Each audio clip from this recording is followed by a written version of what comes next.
From Silicon Valley to Shanghai and everywhere in between, innovation is happening all over. Here's a snapshot of some exciting new technologies in development around the world. We begin our travels in Nashville, home of a machine with a knack for finding people. One person in particular actually, the star of the popular children's book series Where's Waldo? Marketing firm Red Pepper had a little fun making Google's machine learning software relatable to the average person.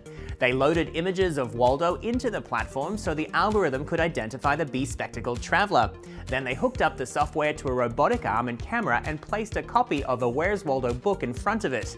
The device snaps a photo of the page, analyzes the faces in search of Waldo, and has the robot point to his location once spotted. The machine's best time is about 4.5 seconds, better than most 5-year-olds, but no match for most older kids. It demonstrates the value of the machine learning program and that programming doesn't have to be boring. Mimicking our eyes isn't the only thing AI is learning how to do. Over in London, an algorithm is being trained to imitate our taste buds.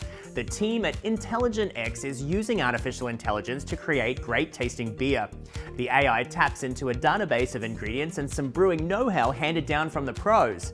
From there, it drafts a recipe it believes will taste good. Intelligent X gives that brew a small test run with real customers who provide feedback on the taste through an app. The algorithm uses that input to refine its recipe until it's found a winning combination ready for the mass market.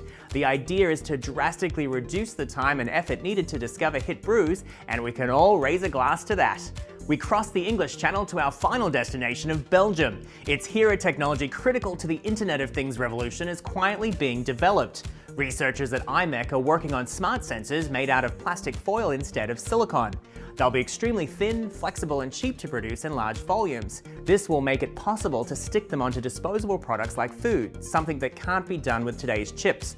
For example, plastic smart tags can be applied to food labels to give instant information about the item's freshness and nutritional value. They could also find their way into clothing to verify their authenticity and on pharmaceuticals to track proper dosages. In short, everything will be connected to the internet and we'll all be the wiser for it. And that's our wrap of the top innovations from around the world.